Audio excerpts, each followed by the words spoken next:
Cricket ಜಗತ್ತಿನ interesting ಸುದ್ದಿಗಳನ್ನು quick ಆಗಿ ಹೇಳ್ತೇನೆ. ಕ್ರಿಕೆಟ್ ರೌಂಡ್ ಅಪ್ ನಲ್ಲಿ ನಾನು ಶಾಂತ. ನೀವು ಸುದ್ದಿಯಾನದ ಸಬ್ಸ್ಕ್ರೈಬರ್ ಆಗೋದಕ್ಕೆ ಮರಿಬೇಡಿ. ಭಾರತ ಮತ್ತು ಶ್ರೀಲಂಕಾ ನಡುವಿನ ಮೂರನೇ ಟಿ20 ಪಂದ್ಯಕ್ಕೆ ಕ್ಷಣಗಣನೆ ಶುರುವಾಗಿದೆ. ಟೀಂ ಇಂಡಿಯಾ ಪ್ಲೇಯಿಂಗ್ 11 ನಲ್ಲಿ ಕೆಲ ಬದಲಾವಣೆಗಳಾಗಲಿವೆ. 3 ಪಂದ್ಯಗಳ ಸರಣಿಯನ್ನ ಭಾರತ ಈಗಾಗಲೇ 2-0 ಅಂತರದಿಂದ ಗೆದ್ದುಕೊಂಡಿದ್ದು, ಹೀಗಾಗಿ ಮೊದಲ 2 ಪಂದ್ಯಗಳಲ್ಲಿ ಅವಕಾಶ ಸಿಗದ ಆಟಗಾರರಿಗೆ ಹಿಂದಿನ ಮ್ಯಾಚ್ನಲ್ಲಿ ಚಾನ್ಸ್ ನೀಡಬಹುದು. ಅದರಂತೆ ಹಾರ್ದಿಕ್ ಪಾಂಡ್ಯಗೆ ವಿಶ್ರಾಂತಿ ನೀಡೋ ಸಾಧ್ಯತೆ ಇದ್ದು, ಅವರ ಬದಲಿಗೆ ಶಿವಮ್ ದುಬೆಗೆ ಚಾನ್ಸ್ ಸಿಗಲಿದೆ. ಎರಡನೇ ಟಿ20 ಪಂದ್ಯದಲ್ಲಿ ಬೆಂಚ್ ಕಾದಿದ್ದ ಶುಭ್ಮನ್ ಗಿಲ್ ಅವರು ಬೆನ್ನು ನೋವಿನ ಸಮಸ್ಯೆಯನ್ನ ಎದುರಿಸ್ತಾ ಇದ್ದಾರೆ. ಈ ಕಾರಣದಿಂದಾಗಿ ಅವರು 3ನೇ ಪಂದ್ಯಕ್ಕೂ ಕೂಡ ಅಲಭ್ಯರಾಗೋ ಸಾಧ್ಯತೆ ಇದೆ. ಶ್ರೀಲಂಕಾ ವಿರುದ್ಧದ 3ನೇ ಪಂದ್ಯ ಭಾರತದ ಪಾಲಿಗೆ ಮಹತ್ವದ್ದೇನೂ ಅಲ್ಲ. ಹೀಗಾಗಿ ಗಿಲ್ ಬದಲು ಇವತ್ತಿನ ಪಂದ್ಯದಲ್ಲೂ ಕೂಡ ಸಂಜು ಸ್ಯಾಮ್ಸನ್ಗೆ ಚಾನ್ಸ್ ಕೊಡಲಾಗಿದೆ. ಭಾರತ ಮತ್ತು ಶ್ರೀಲಂಕಾ ನಡುವಿನ 3 ಏಕದಿನ ಪಂದ್ಯಗಳ ಸರಣಿ ಆಗಸ್ಟ್ 2ರಿಂದ ಪ್ರಾರಂಭ ಆಗುತ್ತೆ. ಇದಕ್ಕಾಗಿ ರೋಹಿತ್ ಶರ್ಮಾ, ವಿರಾಟ್ ಕೊಹ್ಲಿ ಸೇರಿದಂತೆ ಏಕದಿನ ತಂಡಕ್ಕೆ ಆಯ್ಕೆಯಾದ ಎಲ್ಲ ಆಟಗಾರರು ಕೊಲಂಬೋವನ್ನು ತಲುಪಿದ್ದಾರೆ. ಈಗಾಗಲೇ ವಿರಾಟ್ ಕೊಹ್ಲಿ ಮತ್ತು ರೋಹಿತ್ ಶರ್ಮಾ ಸೇರಿದಂತೆ ಆಟಗಾರರು ಅಭ್ಯಾಸ ಕೂಡ ಪ್ರಾರಂಭ ಮಾಡಿದ್ದಾರೆ. ಶ್ರೀಲಂಕಾ ವಿರುದ್ಧ 2ನೇ ಟಿ20 ಪಂದ್ಯದಲ್ಲಿ ಮ್ಯಾಚ್ ವಿನ್ನಿಂಗ್ ಪ್ರದರ್ಶನ ತೋರುವ ಮೂಲಕ ಭಾರತ ತಂಡದ ಯುವ ಸ್ಪಿನ್ನರ್ ರವಿ ಬಿಷ್ಣೋಯ್ ಪಂದ್ಯ ಶ್ರೇಷ್ಠ ಪ್ರಶಸ್ತಿಗೆ ಭಾಜನರಾಗಿದ್ದರು. ಈ ಸಂದರ್ಭದಲ್ಲಿ ರವಿ ಬಿಷ್ಣೋಯ್ ತಮಗೆ ಬೆಂಬಲ ನೀಡಿದ ನಾಯಕ ಸೂರ್ಯಕುಮಾರ್ ಯಾದವ್ ಹಾಗೆ ಉಪನಾಯಕ ಶುಭ್ಮನ್ ಗಿಲ್ ಅವರನ್ನು ಹೊಗಳಿದ್ದಾರೆ. ಸೂರ್ಯಕುಮಾರ್ ಯಾದವ್ ತುಂಬಾ ಒಳ್ಳೆಯ ನಾಯಕ, ಶುಭ್ಮನ್ ಗಿಲ್ ನಾಯಕತ್ವ ಕೂಡ ಅದ್ಭುತವಾಗಿದೆ. ಈ ಇಬ್ಬರೂ ನನ್ನನ್ನು ಬೆಂಬಲಿಸಿದ್ದಾರೆ ಎಂದು ರವಿ ಬಿಷ್ಣೋಯ್ ತಿಳಿಸಿದ್ದಾರೆ. ಐಪಿಎಲ್ ಅಂಗಳದಲ್ಲಿ ಈಗ ರಿಟೈನ್ದೇ ಸುದ್ದಿ. ಇದರ ನಡುವೆ ಸಿಎಸ್ಕೆ ಟೀಮ್ನಲ್ಲಿ ಯಾರನ್ನೆಲ್ಲ ರಿಟೈನ್ ಮಾಡಿಕೊಳ್ಳಲಿದೆ ಎಂಬ ವಿಚಾರ ಹೊರಬಿದ್ದಿದೆ. ಚೆನ್ನೈ ಸೂಪರ್ ಕಿಂಗ್ಸ್ ಮೊದಲ ಆಯ್ಕೆ ಕ್ಯಾಪ್ಟನ್ ಋತುರಾಜ್ ಗಾಯಕ್ವಾಡ್, ಜೊತೆಗೆ ಸ್ಟಾರ್ ಆಲ್ರೌಂಡರ್ ಜಡೇಜಾ ಕೂಡ ತಂಡದ ಭಾಗವಾಗಿರಲಿದ್ದಾರೆ. ಶ್ರೀಲಂಕಾದ ಯುವ ವೇಗಿ ಮತೀಶ್ ಪತಿರಾನ ಸಿಎಸ್ಕೆ ತಂಡದ ಮ್ಯಾಚ್ ವಿನ್ನರ್. ಸಿಎಸ್ಕೆ ಈ ಮೂವರನ್ನು ಕೂಡ ರಿಟೈನ್ ಮಾಡಿಕೊಳ್ಳಲಿದೆ. ರಾಯಲ್ ಚಾಲೆಂಜರ್ಸ್ ಬೆಂಗಳೂರು ತಂಡದ ಸ್ಟಾರ್ ಬ್ಯಾಟರ್ ರಜತ್ ಪಟಿದಾರ್ ಹೊರಬೀಳೋದು ಗ್ಯಾರಂಟಿ ಎನ್ನಲಾಗ್ತಿದೆ.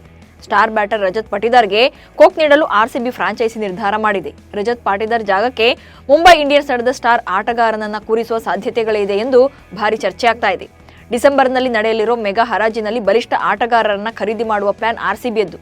ಇದಕ್ಕೂ ಮುನ್ನ ತಮಗೆ ಬೇಕಾದ ಆಟಗಾರರನ್ನ ರಿಟೈನ್ ಮಾಡಿಕೊಳ್ಬೇಕಿದೆ. ಈ ರಿಟೈನ್ ಪಟ್ಟಿಯಿಂದ ರಜತ್ ಪಾಟಿದಾರ್ ಹೆಸರಿಲ್ಲ ಎನ್ನಲಾಗಿದೆ. ಟೀಂ ಇಂಡಿಯಾದಿಂದ ಹೊರಬಿದ್ದಿರುವ ಪೃಥ್ವಿ ಶಾ ಕಳೆದೊಂದು ವರ್ಷದಿಂದ ಇಂಗ್ಲೆಂಡ್ನ ಕೌಂಟಿ ಕ್ರಿಕೆಟ್ನಲ್ಲಿ ಕಾಣಿಸಿಕೊಳ್ತಿದ್ದಾರೆ. ಇಂಗ್ಲೆಂಡ್ನಲ್ಲಿ ನಡೀತಾ ಇರುವ ಒನ್ ಡೇ ಕಪ್ ಟೂರ್ನಿಯಲ್ಲಿ ಪೃಥ್ವಿ ಶಾ ಸ್ಫೋಟಕ ಅರ್ಧಶತಕ ಸಿಡಿಸಿ ಮಿಂಚಿದ್ದಾರೆ. ಮೊದಲ ಓವರ್ನಿಂದಲೇ ಆಕ್ರಮಣಕಾರಿ ಬ್ಯಾಟಿಂಗ್ಗೆ ಒತ್ತು ನೀಡಿದ ಪೃಥ್ವಿ 4ಗಳ ಸುರಿಮಳೆಗೈದರು. ಈ ಮೂಲಕ 58 ಎಸೆತಗಳಲ್ಲಿ 1 6 ಹಾಗೆ 12 4ಗಳೊಂದಿಗೆ 76 ರನ್ ಗಳಿಸಿ ತನ್ನ ರಟ್ಟೆಯಲ್ಲಿ ಇನ್ನೂ ಕೂಡ ಬಲ ಇದೆ ಎಂದು ತೋರಿಸಿಕೊಟ್ಟಿದ್ದಾರೆ. ವಿಶ್ವ ಟೆಸ್ಟ್ ಚಾಂಪಿಯನ್ಶಿಪ್ ಸರಣಿಯಲ್ಲಿ ಅತ್ಯಧಿಕ ಪಂದ್ಯಗಳನ್ನು ಗೆದ್ದ ನಾಯಕರುಗಳ ಪಟ್ಟಿಯಲ್ಲಿ ಇಂಗ್ಲೆಂಡ್ ತಂಡದ ಕ್ಯಾಪ್ಟನ್ ಬೆನ್ ಸ್ಟೋಕ್ಸ್ ದ್ವಿತೀಯ ಸ್ಥಾನಕ್ಕೇರಿದ್ದಾರೆ. ಅದು ಕೂಡ ಟೀಂ ಇಂಡಿಯಾ ಮಾಜಿ ನಾಯಕ ವಿರಾಟ್ ಕೊಹ್ಲಿಯ ದಾಖಲೆಯನ್ನು ಮುರಿಯುವ ಮೂಲಕ ಅನ್ನೋದೇ ವಿಶೇಷ. ಈ ಪಟ್ಟಿಯಲ್ಲಿ ಅಗ್ರಸ್ಥಾನದಲ್ಲಿರುವುದು ಪ್ಯಾಟ್ ಕಮಿನ್ಸ್. ಶ್ರೀಲಂಕಾ ಪ್ರವಾಸದ ಬಳಿಕ ಟೀಂ ಇಂಡಿಯಾ ತವರಿನಲ್ಲಿ ಬಾಂಗ್ಲಾದೇಶ ವಿರುದ್ಧ ಟೆಸ್ಟ್ ಸರಣಿಯನ್ನು ಆಡಬೇಕಿದೆ. ಈ ಸರಣಿಗೂ ಮುನ್ನ ಕೋಚಿಂಗ್ ಸಿಬ್ಬಂದಿಯಲ್ಲಿ ದೊಡ್ಡ ಬದಲಾವಣೆ ಕಾಣಲಿದೆ. ಅಂದರೆ ಹಂಗಾಮಿ ಬೌಲಿಂಗ್ ಕೋಚ್ ಆಗಿ ಭಾರತ ತಂಡದಲ್ಲಿರುವ ಸಾಯಿರಾಜ್ ಅವರ ಬದಲಿಗೆ ದಕ್ಷಿಣ ಆಫ್ರಿಕಾದ ಮಾಜಿ ವೇಗದ ಬೌಲರ್ ಮೋರ್ಲೆ ಮೋರ್ಕೆಲ್ ಟೀಂ ಇಂಡಿಯಾವನ್ನ ಸೇರಿಕೊಳ್ಳಲಿದ್ದಾರೆ. ಸಾಯಿರಾಜ್ ಅವರ ಅಧಿಕಾರಾವಧಿ ಲಂಕಾ ಪ್ರವಾಸದ ಮುಕ್ತಾಯದೊಂದಿಗೆ ಅಂತ್ಯಗೊಳ್ಳಲಿದೆ. ಹೀಗಾಗಿ ಬೌಲಿಂಗ್ ಕೋಚ್ ಮೋರ್ನೆ ಮೋರ್ಕೆಲ್ ಬಾಂಗ್ಲಾದೇಶ ವಿರುದ್ಧ ಟೆಸ್ಟ್ ಸರಣಿ ವೇಳೆಗೆ ಟೀಂ ಇಂಡಿಯಾ ಸೇರಿಕೊಳ್ಳಲಿದ್ದಾರೆ. ಜಿಂಬಾಬ್ವೆ ವಿರುದ್ಧದ ಏಕೈಕ ಟೆಸ್ಟ್ ಪಂದ್ಯದಲ್ಲಿ ಐರ್ಲೆಂಡ್ ತಂಡ ಜಯಬೇರಿ ಬಾರಿಸಿದೆ. ಆದರೆ ಇದೇ ಪಂದ್ಯದಲ್ಲಿ ಒಂದು ಇಂಟ್ರೆಸ್ಟಿಂಗ್ ಘಟನೆ ನಡೆದಿದೆ. ಕ್ರಿಕೆಟ್ ಅಂಗಳದಲ್ಲಿ 3 ರನ್ ಓಡೋದು ಸಾಮಾನ್ಯ. ಇದಾಗ್ಯೂ ಕೂಡ 4 ರನ್ಗಳನ್ನು ಓಡಿದ ಉದಾಹರಣೆಗಳಿವೆ.